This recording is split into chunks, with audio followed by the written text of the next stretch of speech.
নমস্কার বন্ধুরা, আমি ইন্দ্রাণী এটিটির পক্ষ থেকে আজ চলে এসেছি পুরীর মন্দিরের দক্ষিণ দুয়ারে। পুরীর মন্দিরের দক্ষিণ দুয়ারে রয়েছে দুজন ঘোড়া নিয়ে ঘোড়সওয়ারির মূর্তি। মনে করা হয় এনারাই হচ্ছেন জগন্নাথ এবং বলরাম। আসলে এই দুয়ারটিকে বিজয়ের প্রতীক হিসেবে ধরা হয়। এটি হলো অশ্বদ্বার। আগেকার দিনের রাজারা যুদ্ধ করার আগে বা যুদ্ধে বিজয়ী হওয়ার পর জগন্নাথ দেবকে দর্শন করতে এই পথ দিয়েই আসতেন। অনেকে আবার মনে করেন এটি হলো মোক্ষ লাভের দুয়ার, যা মানুষের কামনা বাসনাকে ত্যাগ করতে শেখায়।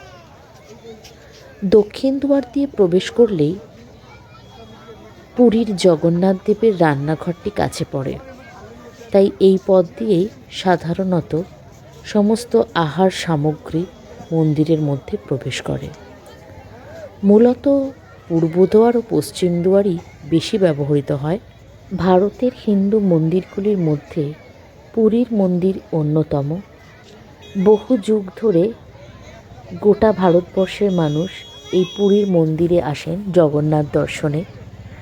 জগন্নাথ শ্রী বিষ্ণুরই এক রূপ। জয় জগন্নাথ, সবই তোমার লীলা। পাশে থেকো বন্ধুরা, সঙ্গে থেকো।